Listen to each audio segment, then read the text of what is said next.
viewers, let's begin what's trending. As today marks the 5th anniversary of the NSAS protests and the tragic Lekki killings of October 20, 2020, we pay tribute to victims of SARS and honor the legacy of a movement that captured global attention. The NSAS protests brought together millions of young Nigerians demanding an end to police brutality and government accountability. The Sorosoke and Coconut Head generation took to the streets in peaceful demonstrations that culminated in the tragic events at Lekki toll gate where protesters were shot at by security forces. Let's bring you a recap.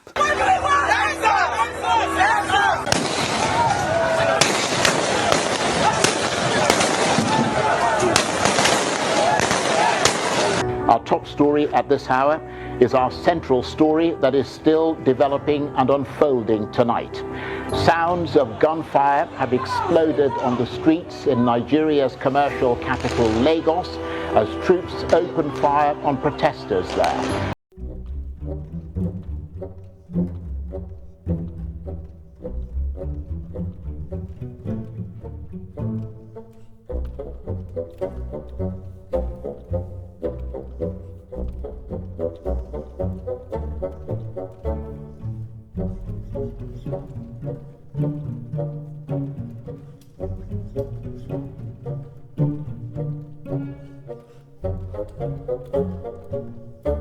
Remained on the street.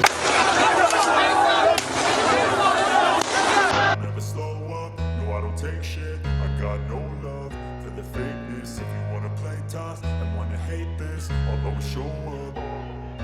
I don't ever slow up, no I don't take shit. I got no love for the fakeness. If you wanna play tough and wanna hate this, I'll always show up and make a statement. I don't ever slow up, no I don't take shit. I got no love for the fakeness. If you wanna play tough and wanna hate this, I'll always show up and make a statement. Everything I do so instinctive and so passionate. Every word I move so descriptive like an adjective. I got a vendetta against people who patented being negative when you should be getting after it.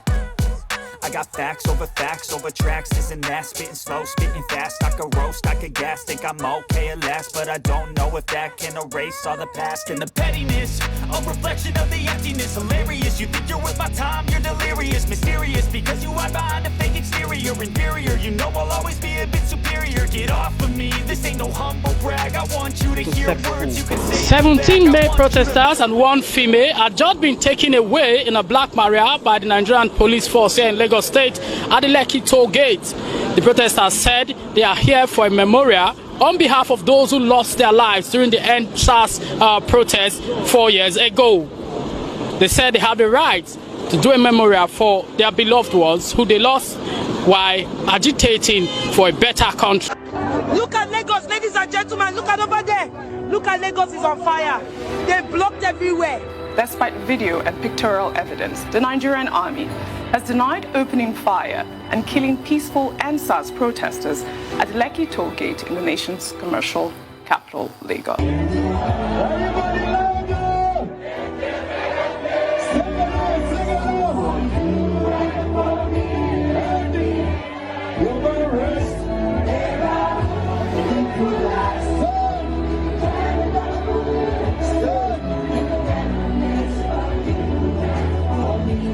What a somber moment. As we mark this significant milestone, activist Omoyele Showere's move to organize a protest against the detention of the leader of the indigenous peoples of Biafra, Nnamdi Kanu, around Aso Rock, the National Assembly Complex, Force Headquarters, the Court of Appeal, Eagle Square and Shehu Shagari Way has been met with reactions. The Nigerian police force over the weekend urged demonstrators to respect a court order restricting protests around key government areas. Police spokesman Benjamin Hundeyin, while acknowledging citizens' rights to peaceful assembly and expression, stated that such rights must be exercised responsibly and within the limits of the law, particularly where public safety, national security and the rights of other citizens are concerned. I mean, this statement has elicited reactions, and I'll take some posts on X. This is from Obiora, who wrote on X, "With due respect to the Inspector General of Police, the places mentioned in this release, Aso Rock Villa, the National Assembly, the Court of Appeal, Force Headquarters, Eagle Square, and Shehu Shagari Way are not private estates. They belong to the people of Nigeria. The citizens built them, funded them, and ultimately own them. Therefore, the right to peacefully assemble in those places is not a privilege to be granted by the government. It is a constitutional right that must be protected, not suppressed. If we are to speak of court orders, then we must remember that the same judiciary has discharged Mazi Nnamdi Kanu on 2 separate occasions, yet the government continues to detain him in clear defiance of those rulings. Selective obedience to court orders undermines the very foundation of justice and erodes public trust in both the government and law enforcement. Nigerians are not asking for chaos. They are asking for fairness, equity before the law, and accountable governance. A government that has nothing to hide should have no fear of its citizens expressing dissent. Protests are not a threat.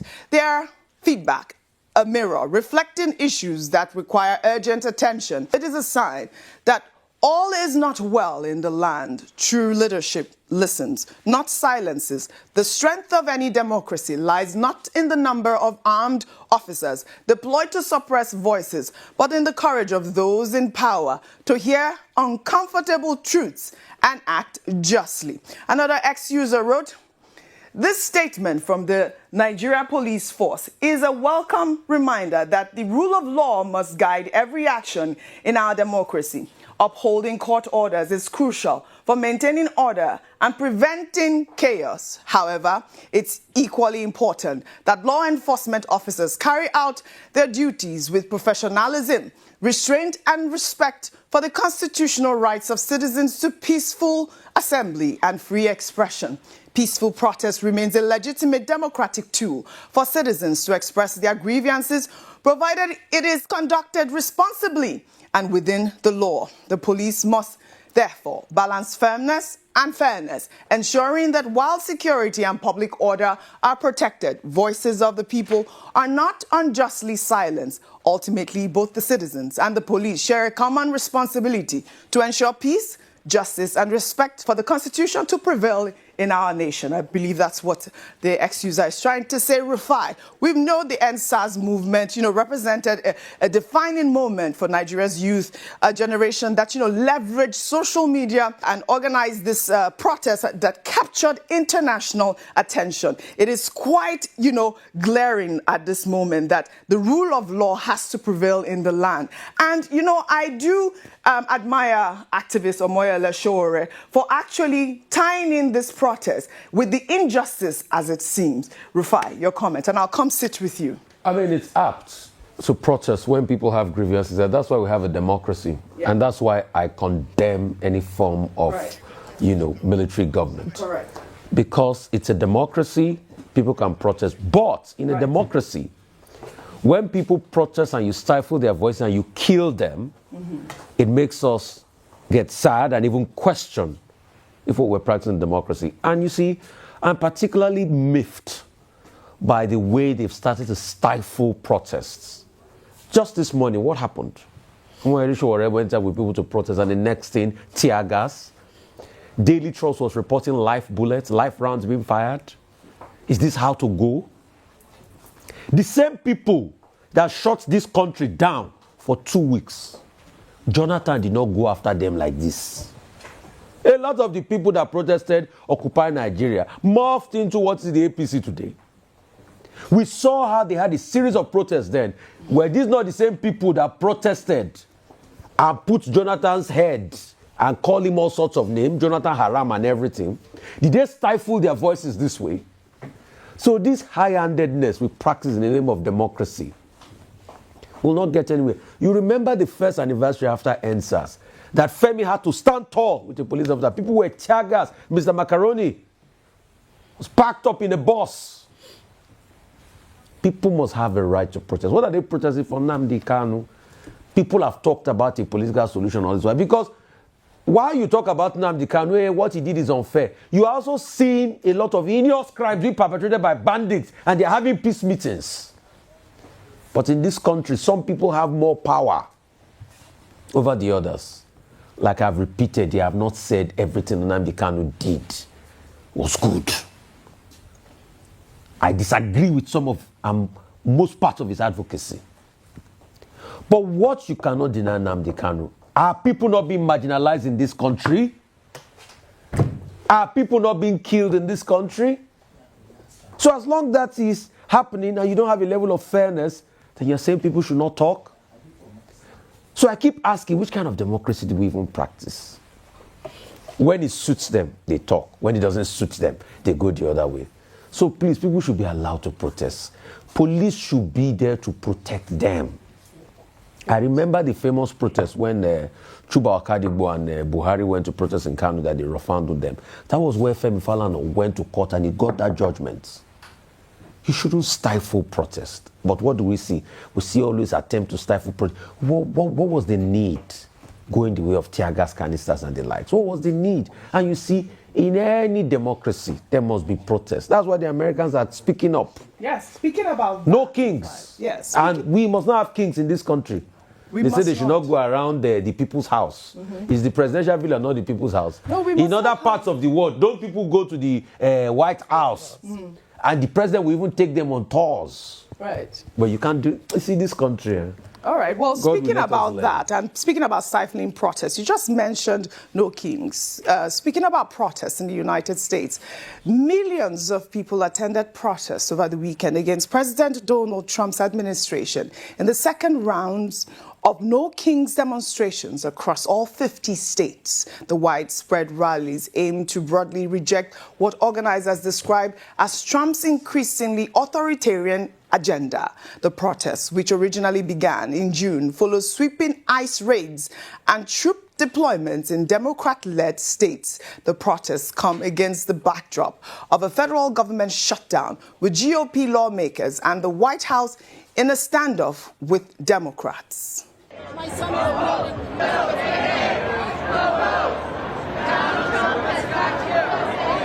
This is what democracy looks like. This is what democracy looks like. Get loud for our democracy. Release.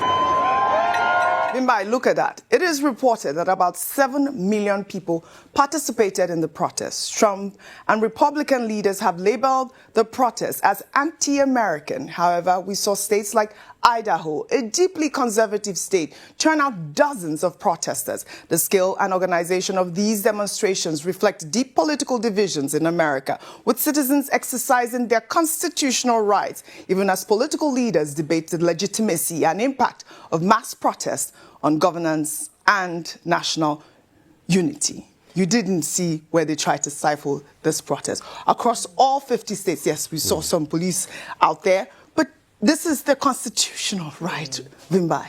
I think this is the key takeaway. Whether you're pro or anti this protest, the takeaway is that it was allowed to happen. It was done so in an orderly way.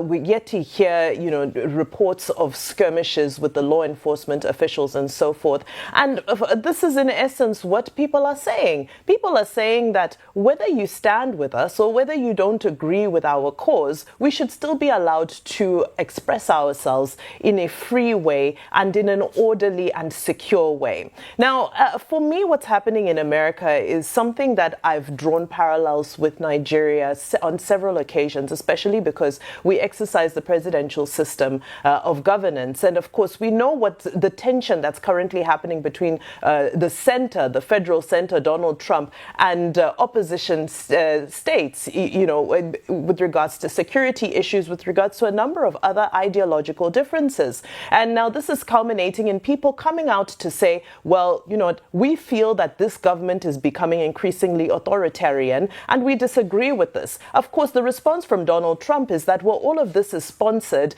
it's anti-American and it's just sponsored to make me look bad. But the takeaway is the fact that the people are allowed to take to the streets and express themselves, whether they are sponsored or not, whether they stand right or not. History will judge them, and history on several occasions has vindicated millions of Americans who have come out to protest in the streets to be able to voice their concerns. Now, the deepest concern in the global south is a phenomenon called hijacking protests that we see. We've seen protests become increasingly violent in a number of places. Now it's almost like it's like a catch-22 situations, because the more you stifle these outings, the more people are going to become aggressive in wanting to come out. What are some examples? You look at Kenya, you look at Nepal, there's several examples that we can look at where protests have turned extremely violent, and that is because there's a huge attempt to try and quell them. There's a huge attempt to try and take away people's rights to protest, and of course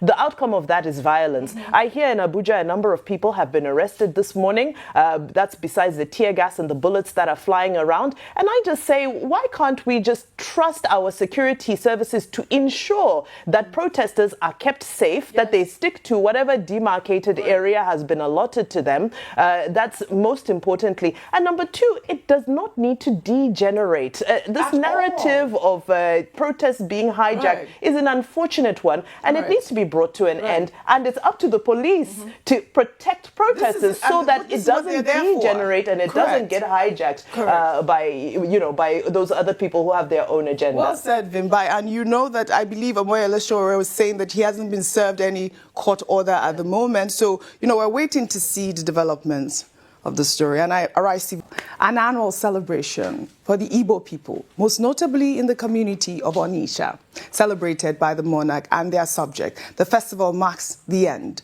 of the king's retreat and involves vibrant cultural displays such as dancing, masquerades, and parades. The celebration serves to strengthen community ties and honor tradition through two major events, the Iru Ofala, where the king parades in full regalia, and the Azu Ofala, a day of feasting and tribute, where the king grants titles. Former Anambra State Governor Peter Obi joined residents of Onitsha to celebrate the festival. Obi described the Ofala as one of the most cherished cultural celebrations, recalling attending it since his secondary school days in a post on X, and commended Igwe Achebe for his commitment to preserving traditions, inspiring unity, and showcasing the richness of Igbo culture.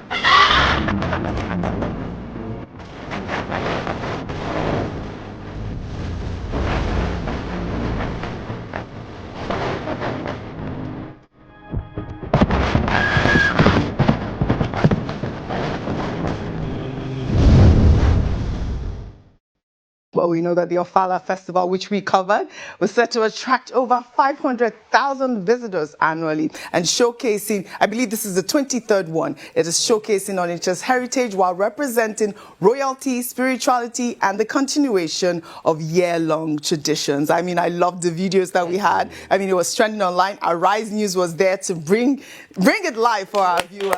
And, we really do support festivals like this. And we continue to support festivals like this. Congratulations, Ndi Anambra, Ndi Onitsha, and all the Igbo greats, really. Beautiful ceremony. Congratulations.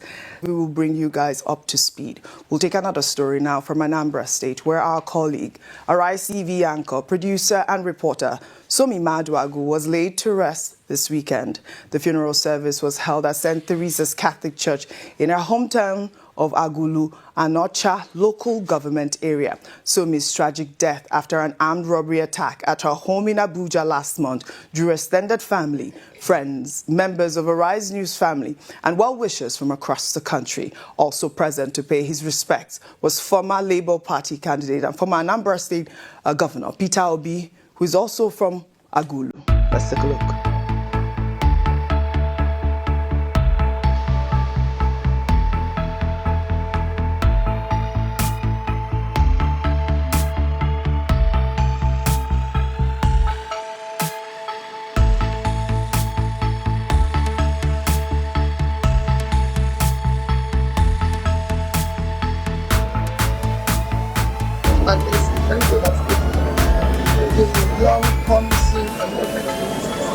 salvation God. He is our life. It's a gift and a love. Whatever it costs back, He will give it to me. Because all I shall say may He grant eternal rest in His kingdom.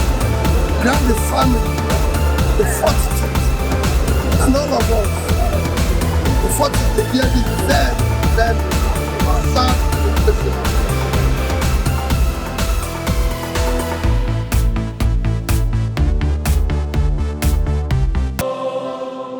So may your soul continue to rest in peace. No parent should ever bury a child. This was so heartbreaking last night when I watched her being buried.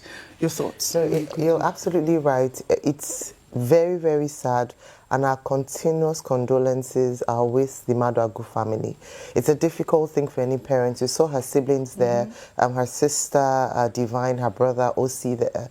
They were said to be a very close-knit family, and to see that insecurity stole this young star. And that was what Peter Obi had said in his post, having gone there. He talked about how important it was for him to do this, especially because this was a young life cut off in her prime. And again, symbolic that it's from his state as well, and where he's from. Nigeria mourns, especially Arise TV mourns, and we hope that her soul continues to rest in peace. Amen. Amen. Somi, we will miss you. We'll forever miss you here on Arise. May your soul rest in peace.